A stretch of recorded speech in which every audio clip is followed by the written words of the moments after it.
Welcome everyone to the launch of our ESG and Sustainability Unpacked podcast. We're excited to have you all here to our very first episode of our two-part series on post COP28. I'm your host, Marilyn Obaisa Osula, and I head the ESG and Sustainability practice at PwC Nigeria. We begin a critical examination of the outcomes of COP28 and how this affects us in Africa, not just us as individuals, but also as a country, as a continent, country, and organizations. As you may all know, COP refers to the Conference of Parties by the United Nations Convention on Climate Change, and this event has happened year on year since 1995 in Berlin, Germany, and so far, there have been three critical ones before the COP28. First was COP21, where the Paris Agreement happened and we all committed to slowing down the global warming.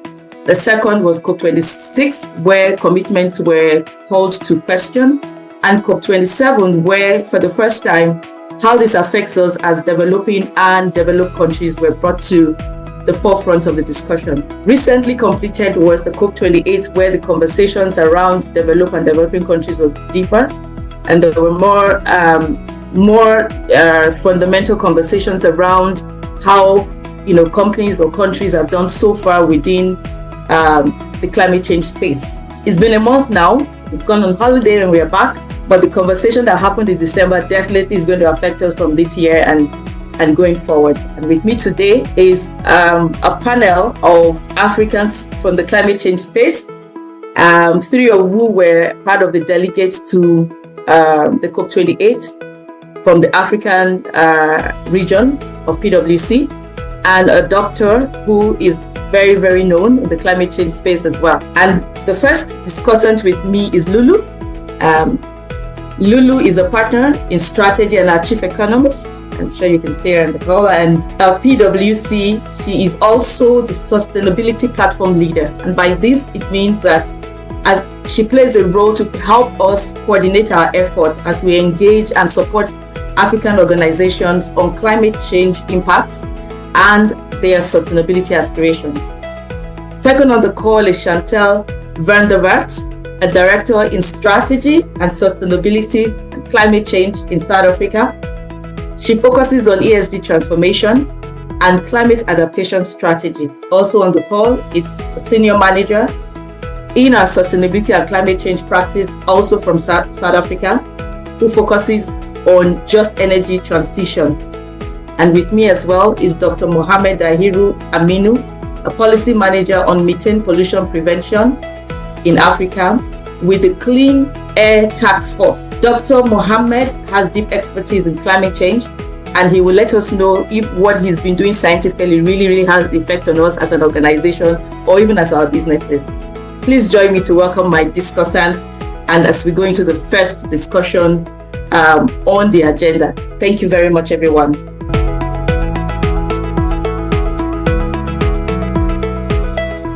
Chantal, you were a member of the Africa delegates to COP28, and definitely you've saw things firsthand for yourself. Also being someone who has played critical role in advising clients on ESG transformation and their climate adaptation strategy. Please let us know. What happened at COP28? How does this affect us in terms of climate adaptation? What is the discussion all about? What should we be looking at? We have the first ever global stock take. That was new. Can you just give us some insight on that? Thanks, Chantal. Over to you. Thanks so much, Marilyn. Great. So lovely to be here this morning. So the global goal on adaptation, and I think it's really good to start here, because as Africa and as communities that are very vulnerable to the changes in our environment, we need to be focused on how we think through adaptation, how we think through what we are going to do in response to the resilience that we need. So the goal was really about enhancing our adaptive capacity, about strengthening resilience, reducing vulnerability to climate change. And many sectors, if not all sectors, are needing to think through adaptation. While some might be more in the spotlight in terms of mitigation, every single sector will need to think through what does it need to do to change to enhance and remain future fit and future proof.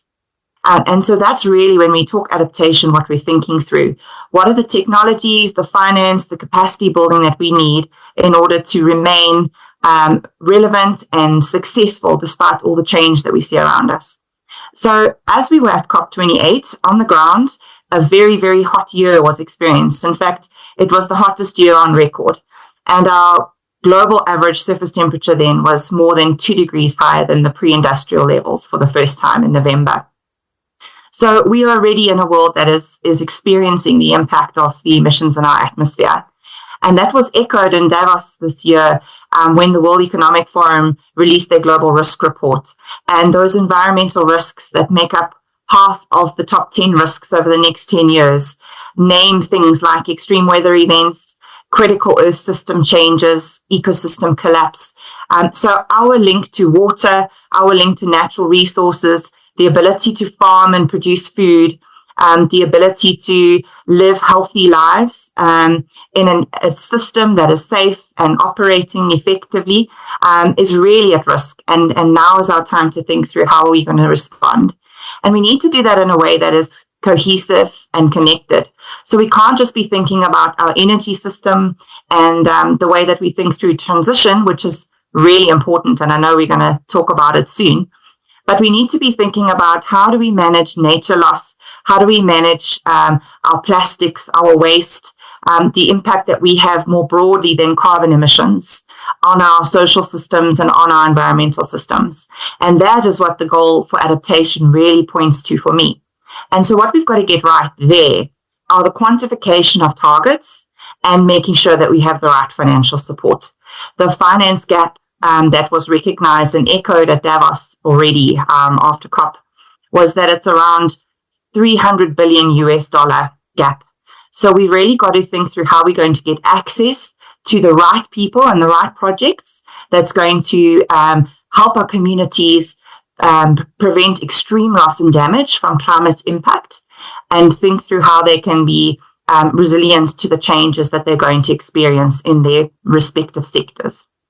But on a positive note, Marilyn, I think we have as Africa already demonstrated a good ability to adopt and advance in the technology field. So we don't have to be dependent on the systems that have been in place, perhaps in other countries or in our own. And we can look to the globe and see how we can move towards those decentralized, nature positive technologies, because those are the solutions when we get them to scale that are really going to help us with our adaptation goal. Thanks, Marilyn. Thank you. Very interesting. I think I quite agree with you because sometime in January, I got a call from one of our partners to say you need to talk about climate change. It's raining in Lagos in January, and that's really weird. And he had also had, a friend call to say, look, I've spoken to my farmer colleagues to say, don't plant. This is a weird rain. It rained so heavily, people were really surprised because it's not supposed to be raining at that time. So really, we are beginning to get those effects, and how the farmers adapt to this is all connected. Like you said, it's not just one sector. There's a lot of sectors that need to look into this, and we just really, really have to focus on this. Also, I have a small nephew who had said to me, climate change is easy to change. Just put money in electric cars and we'll be fine. So over to finance. Thank you very much. So our children are also thinking about this as well. So it's a concern, and it's things that we all have to look at. Now, while there are, risks and opportunities in that, we can't look away from the climate finance. And everyone is asking, especially those in the finance sector, and I can see the CFOs on the call. I'm sure they're really listening. We want to understand this climate finance. And over to you, Lulu. As our chief economist, I think we need you to really break this down. You were also part of the delegation, the African delegation to COP28 for PwC, and you were right on ground when all these figures had been talked about. 300 billion, a gap. But what is the finance world saying about this? Thank you. Over to you. Thanks, Marilyn. I think one of the key things that we've noticed over the last couple of years is, there's been commitments to the extent of about $100 billion annually. And that has not been disseminated. It was not met. Those targets were not met. by the countries that made those targets. So we've gone through a process to actually say, let's take stock. It was actually called the Global Stock Take, to acknowledge that we didn't get there. And we are now in a process, something that started out at COP28, to come up with a collective quantified goal of what do we need.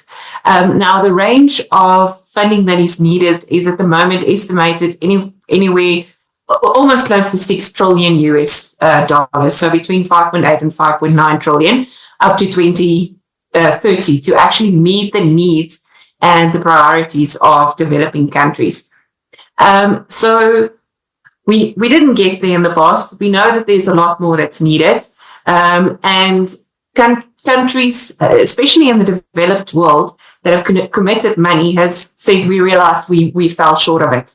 So now we need to go through a process to actually figure out what have we committed and what do we still need. The Green Climate Fund also added another 3.5 billion to what has already been committed. But as Chantal said, we're still some way off where we need to be. And the fact of the matter is we need to come up with innovative ways to disseminate green finance.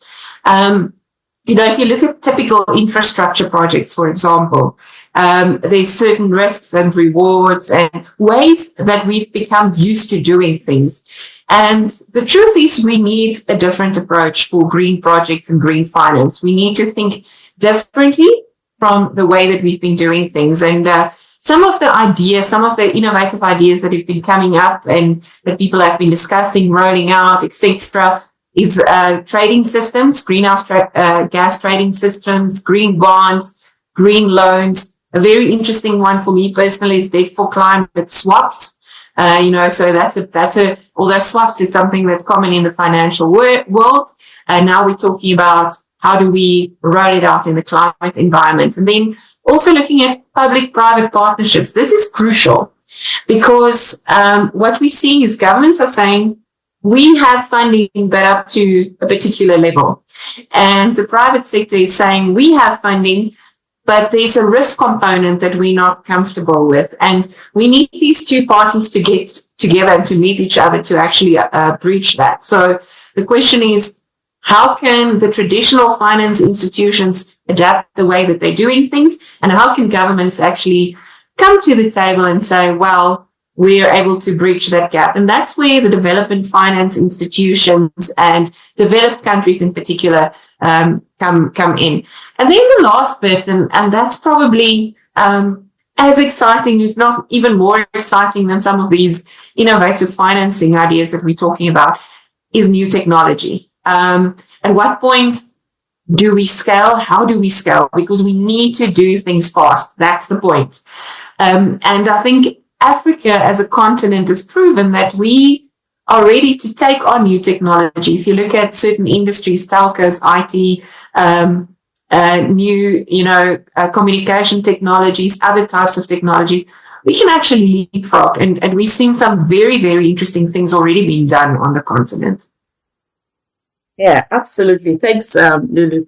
I just wanted to also mention, I had to challenge at a particular forum a group of CFOs to say, especially from probably the financial sector, to say, hey, I looked through the accredited parties for the Green Climate Fund, for example. It was hard to see so many African financial institutions there, and they're there, but not so many. Why is this? And we are the ones really looking forward to, harnessing this. And I see there is fund and there's finance, open for African organizations to go for, but we seem to see a slow uptake.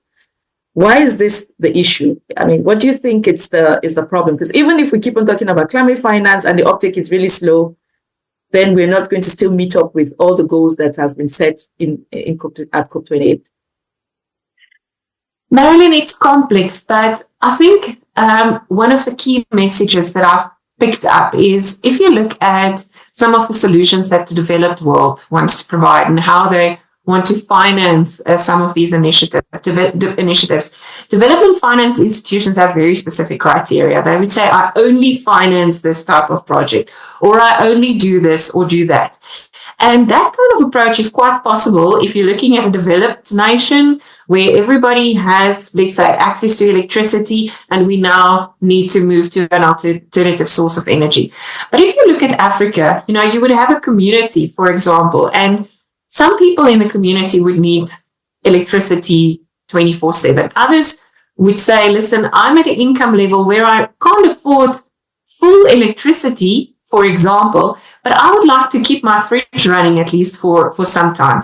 So we have to come up with diverse solutions.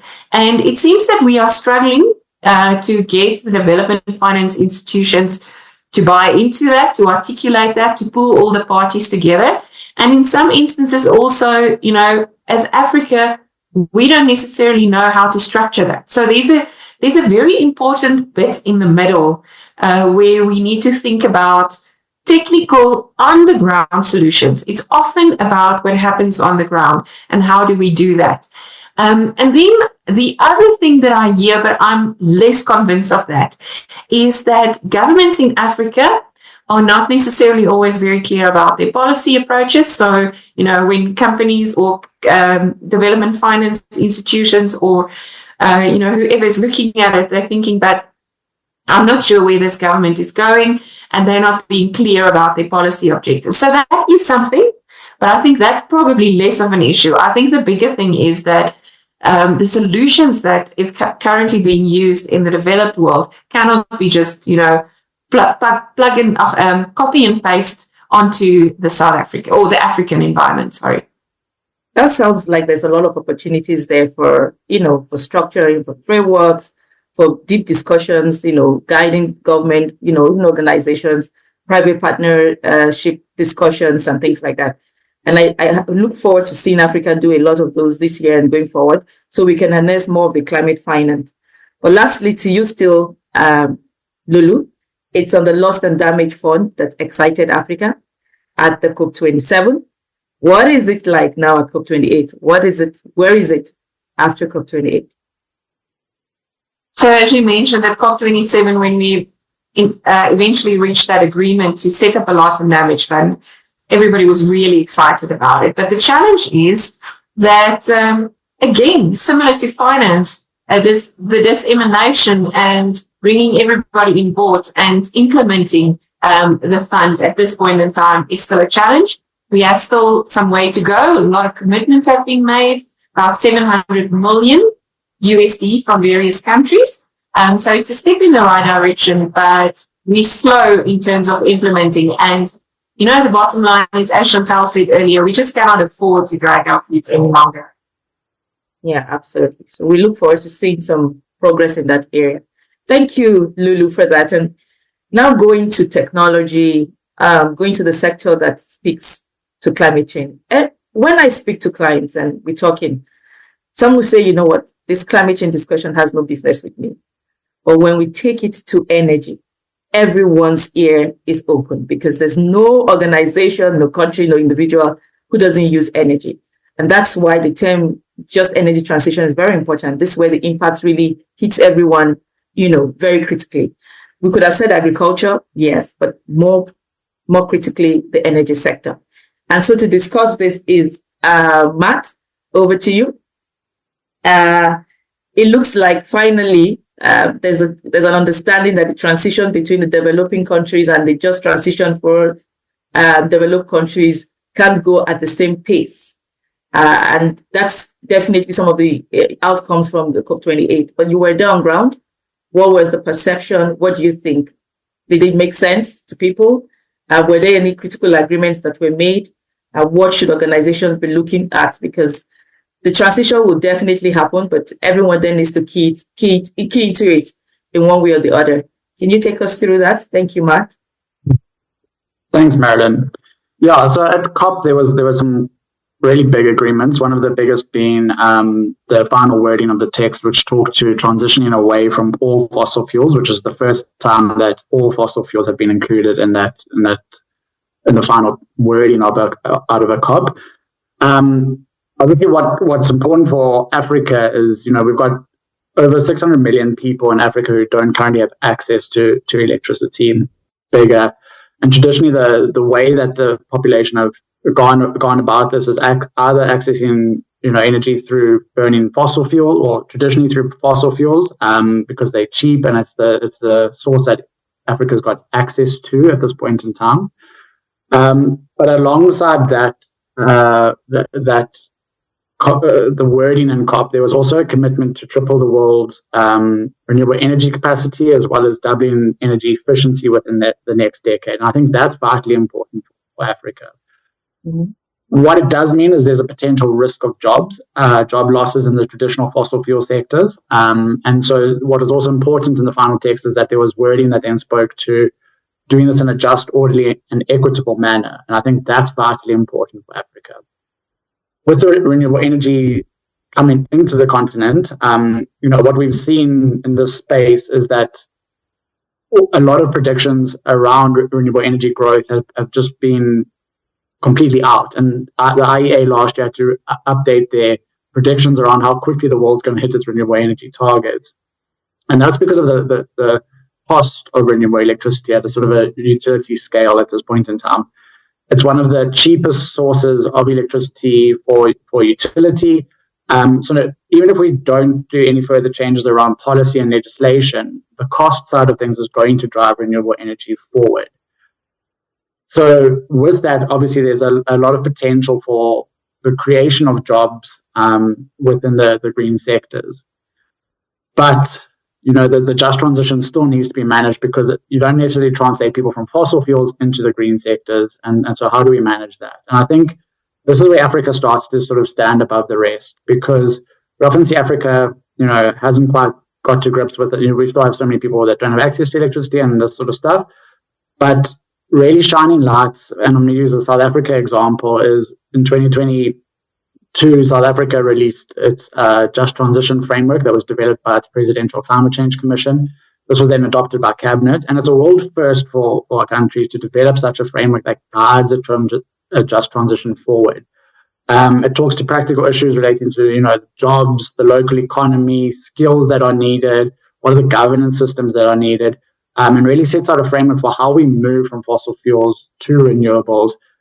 And as I say, the world is moving there, whether we want to move or not. The economics behind it just makes sense.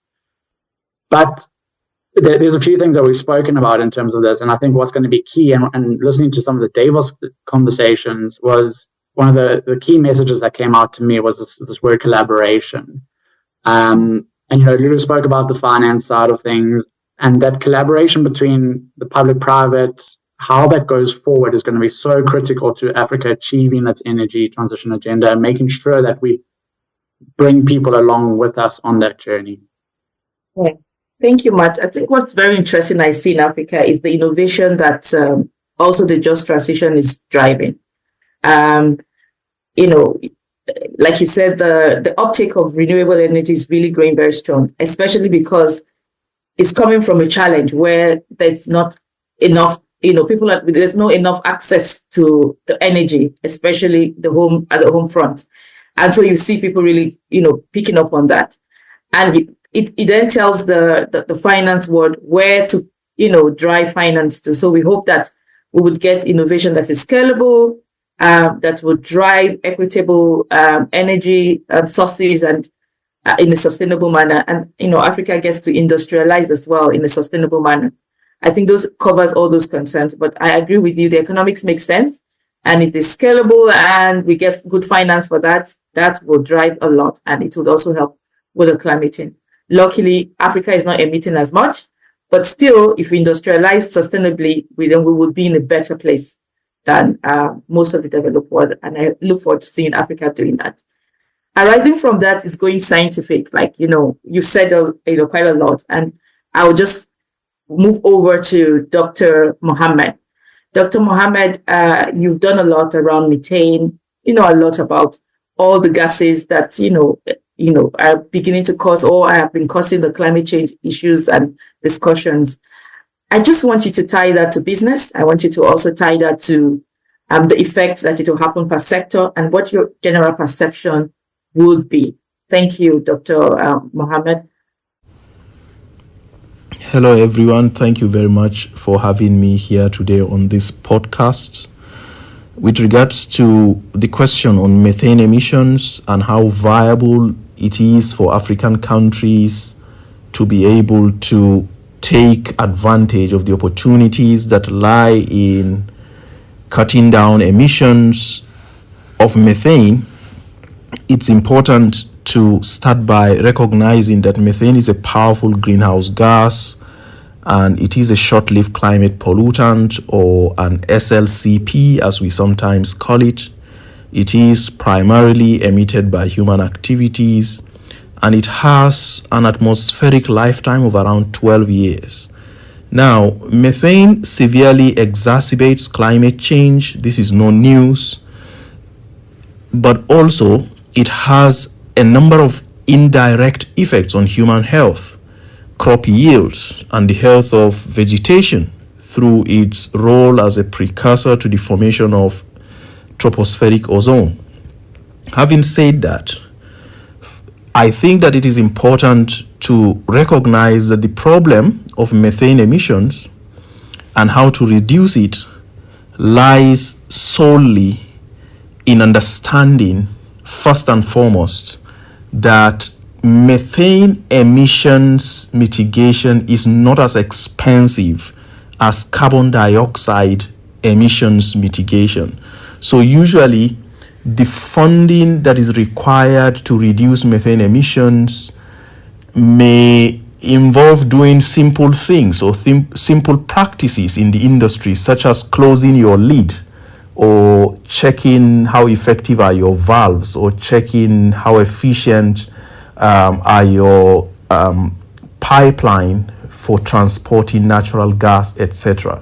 So this leads us to simple plumbing issues. This is not the case when you compare methane with carbon dioxide mitigation, which might sometimes involve doing bigger things, requiring bigger amount of money, such as retrofitting industries that have already been existing for many years, and you need to do a major structural change on those industries in order for you to fit in carbon capture and storage facilities to transport this carbon that you have been able to capture by pipelines that may stretch across kilometers, and then finding suitable geologic formation somewhere where you will bury the CO2, and you are expected to do some monitoring over time, periodically, to ensure that there are no leakage and security is well contained and so on.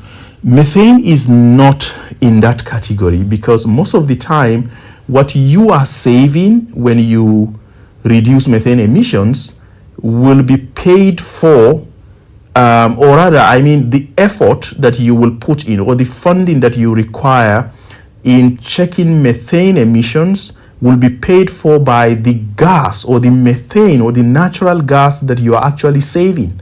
So it's very, very cost effective, as it has been demonstrated in many parts of the world. Again, that being said, the second issue to note here is that there is the need to work towards having ambitious policies for all sectors that emit methane by African governments. So I'm now talking as an African, given that the question directed to me is a question about looking at the African perspective on methane emissions and how Africa can play a role in effectively mitigating methane from different sectors. So I think there is need to have ambitious policies from all sectors, whether this sector is oil and gas, whether it is agriculture, whether it is waste, organic waste, and so on. Again, there is also need to mention here that Nigeria has an existing methane guideline or methane regulations for the oil and gas industry in the country. So Nigeria is the first African country to approve methane guidelines for the oil and gas industry. I think this is exemplary, and this is worthy of commendation. We are working with Nigerian government, particularly the Nigerian Upstream Petroleum Regulatory Commission, to support the commission in ensuring that those regulations are well implemented. We are supporting them with policy and technical guidance to ensure that the operators that the NUPRC or the Nigerian government is regulating is able to understand the need to effectively make use of those regulations. Having said that, there is need for other African countries, whether they are oil and gas producers or countries where you could have methane emissions from other sectors, to also consider the need to have guidelines. Even in the oil and gas industry, the work is not yet done, because if you take Nigeria, for instance, we only have methane guidelines for the upstream petroleum sector. We don't have those guidelines for the midstream and downstream sector. So an organization like the NMDPRA that takes care of activities in the midstream and downstream part of the oil sector in Nigeria needs to also come up with decent regulations that reduces methane emissions. There is the need, I believe, for African countries to replicate what is happening in Nigeria, not only for the oil and gas industry in Nigeria, but also for all the other sectors that we believe contribute significant methane emissions to the atmosphere. Again, Nigeria is leading the way, so if there are any lessons that we could learn from that, probably other African countries can leverage the lessons learned in Nigeria to avoid whatever challenges that may come their way during policy formulation, as well as the most important aspect of it, which is policy implementation, effective policy implementation. Talking about commitments on methane emissions globally, the COP that took place in Dubai, which I believe is COP28, that took place last year, 2023, is so far the biggest COP that ever happened from the perspective of methane emissions. What do I mean by that? I mean that there has never been any COP previously that had considered methane emissions mitigation at the level or at the magnitude that the recently concluded COP in Dubai had done. We all know that there are commitments such as those that were termed lowering organic waste methane or low methane. And out of several of those commitments, I will say that low methane is one of those initiatives that seek to spur intense global action to cut methane emissions from the waste sector. And under the low methane initiative, there is this desire to deliver at least 1 million metric tons of annual waste sector methane reductions well before 2030 by working with 40 subnational jurisdictions and their national government counterparts to unlock up to 10 billion USD in public and private investments. This is a huge commitment. And beyond oil and gas, this is a suggestion or an indication that methane emissions from other sectors are also gaining a lot of momentum. Now, when you look at these commitments closely, you will see that it is suggesting the need to move away from majorly focusing on mitigation efforts from oil and gas to other areas that will include waste. Personally, I believe that those who are involved in methane emissions mitigation activities, from policy to technology and whatnot, and here I am talking from experience, I think people like me and many others who are in this sector who are working on methane need to even diversify our skills to become perhaps experts, if we can, in other sectors that emit methane beyond the oil and gas sector, where we have, or where I could say that I have some considerable advantage by having been educated in the areas of geoscience and petroleum engineering and carbon capture and storage and other allied subjects within the environment, the environmental space. This suggests to me that also there is the need to probably start looking at emissions from agriculture. Let's not forget that agriculture contributes a lot of methane emissions, mainly from enteric fermentation, from cows or ruminants, and also from digesters. So there is a lot of research and development that is going on in the area of agric methane mitigations, but then there will probably be more commitments in the future in that area, just as we are seeing for waste. As if the commitments that we've seen so far from COP28 in Dubai is any indication. So I feel African countries can easily key into these commitments because the will is there, the global commitment and the will globally is there. So all that African countries need to do is to ensure that they are ready, or African leaders need to do is to ensure that they are ready to work towards implementing or formulating and implementing global best practices in the form of policies for methane emissions mitigation in different sectors. I will say that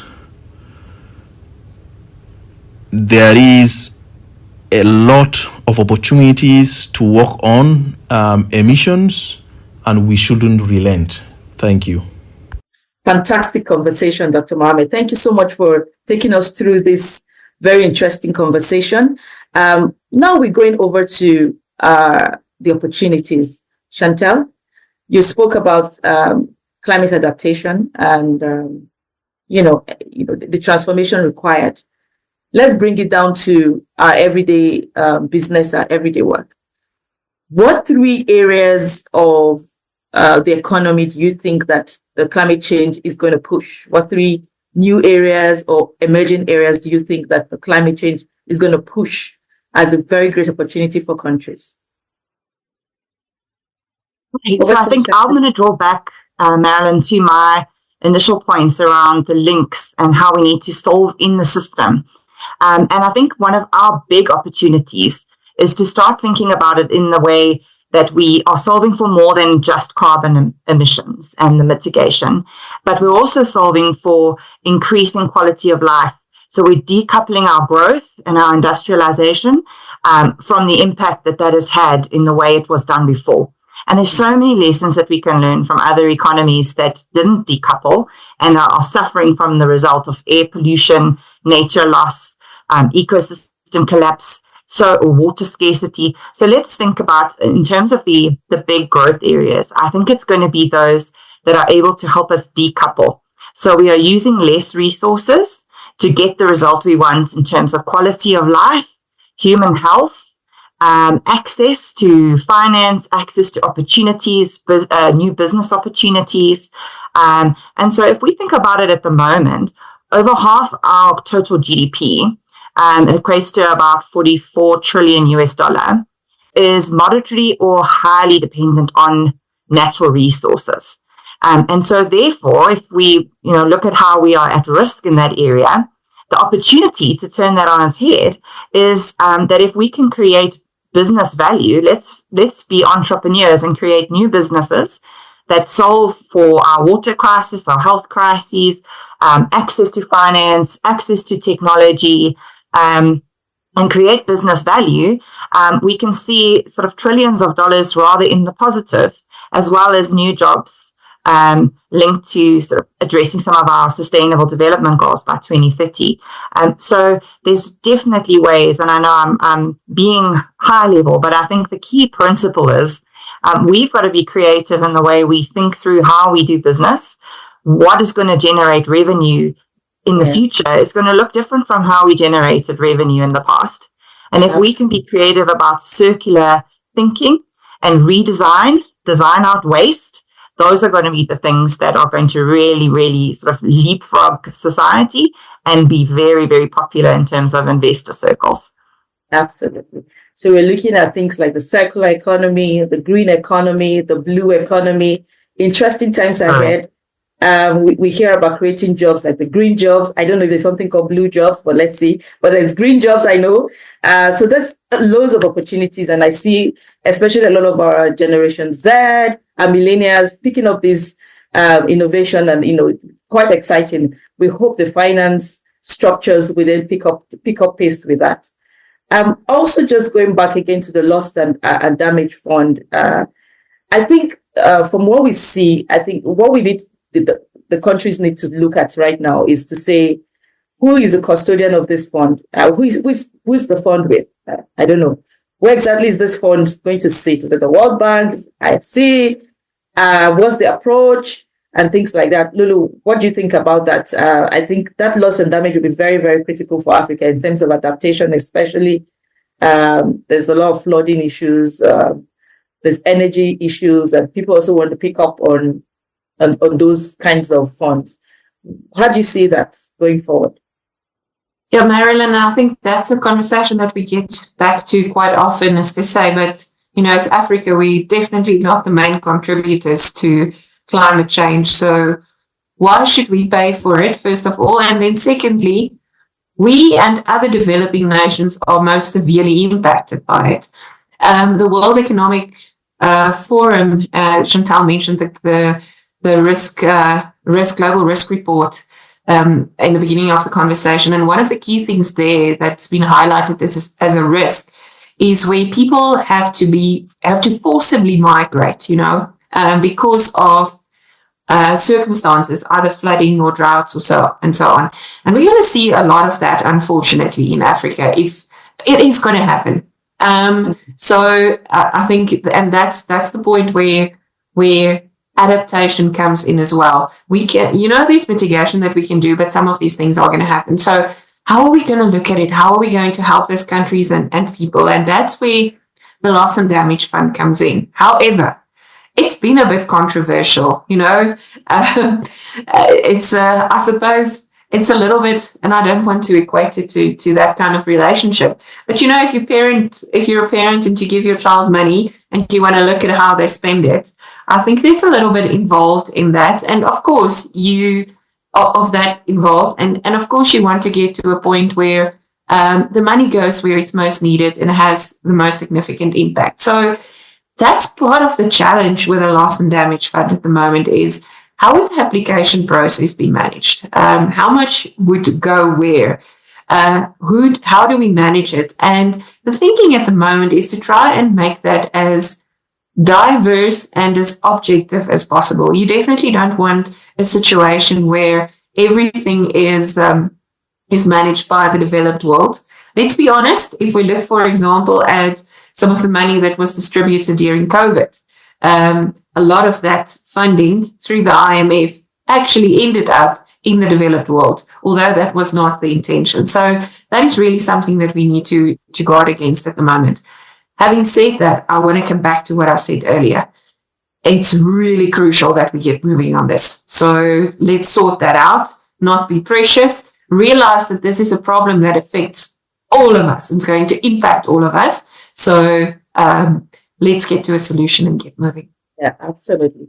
The fund has been earmarked for developing countries and the small island developing countries as well. So we hope that we, in this particular, within that definition, will push for it to ensure that this is operationalized, because I think it will go a long way in the country. So we're going to our final words, just like in one sentence each. Just to give our final thoughts on this. I know one of the critical things people will wonder, listening to this, is say, okay, how does this affect my business? I think it's time to begin to look at those particular, especially the diverse WEF risk, and ask yourself critical questions. Where are my risks? Where are my opportunities? What's my strategy? Because the future will be different. I mean, enough of talking about it, but it's already looking so. So you need to begin to look at that and very quickly as well. So your final words, I will start with Matt. In one sentence, what would be your final words to everyone on the call? Thanks, Madeline. I think to make it practical, it's where do I start from an energy perspective? And so I think really, you want to start with efficiencies. How do I use less electricity or energy in my business? I think that's a fundamental starting point, because that saves you money over time. It means you need to buy less or get less energy going forward. So that's the starting point for me. Then I think it's then looking at what are the incentive structures in my environment, from a regulatory perspective, are there tax breaks, anything like that I can explore to help me fund, sort of an energy transition. And then lastly, it is that procuring of energy and a stable source of energy, hopefully a green source of energy. And I think that's where, and I've spoken about collaboration is so key. In South Africa, we're working on a sort of an aggregator model with government and private business, where there's people that are wanting to sell power, there's people that are wanting to buy power. And I think coming together and working together is really where we can achieve this, because trying to do this on your own, it costs too much. It's too much of a headache. So let's tap into using each other, pooling money. It saves costs. As I said, utility scale renewable electricity is cheap. So thinking about this on a bigger scale is really the way to go about it. Final words for me are that we should recognize as Africans that these commitments for GHG mitigation, whether it's carbon dioxide or methane emissions, demonstrate a promise, but moving from commitments to action requires recognizing that governments and the private sector and the civil society, etc., need to come together and work in synergy toward achieving a common goal for mitigation and, if need be, adaptation. Thank you very much. Absolutely. And there's quite a lot of opportunities also in the carbon market as well, with the carbon credit, the voluntary market, at least for now, as it's been, they've been criticized. There'll be a lot of critical, constructive criticism on those on the market, but I think it's improving, and they're really scaling up with the voluntary market on carbon credits. There's a lot to talk about. We can't do that within 30 minutes, and so we need to look up towards our part 2. There will be a part 2 of this post COP28, but this time we'll be speaking more practically and just trickling down things. But we needed to start with how it went, how it affects Africa, and what we should be thinking about. So I'll just take the final words from Chantel.